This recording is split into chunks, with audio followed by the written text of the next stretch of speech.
Oldingi videoyimizga mana shu 30 sotu yeri 25 sotusiga yetimlar uchun uy quramiz degan edim. Ba'zi insonlar juda ko'p negativ yozibdi. O'zim hisobimdan 10 ta uy quraman demadim.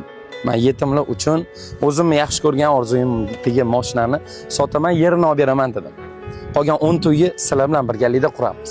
Nimaga? Chunki bu savobga sizlar ham sherik bo'ling.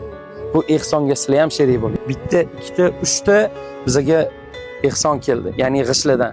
Va shlok blok ehson keldi. Turpoqlar ehsonga keldi.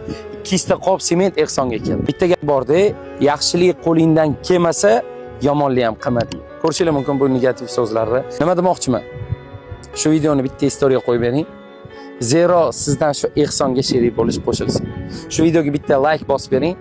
Shu like bilan bo'lsa ham ehsonga qo'shilib qoling. Biz esa inshaalloh kelayotgan juma kuni bismillah deb bu qurilishdagi birinchi uyimizni poydevorini boshlaymiz. Mana bitta o'zimni qo'limdan ko'p narsa kelmaydi. Men asli hech kim emasman. Lekin biz birlashsak, lekin biz birga bo'lsak, biz ko'p ish qila olamiz. Ya'ni birgalikda ko'p ish qila olamiz. Aynan mana shu ishlarimizda bizani qo'llab-quvvatlashingiz uchun kartalarni qoldirganmiz. Shu kartalar orqali inshaalloh qo'lingizdan kelgancha sizlar ham qo'llab-quvvatlasanglar bo'ladi. Aynan sizni to'pa-to'g'ri topdingiz. Aynan sizni keragingiz bo'ladi.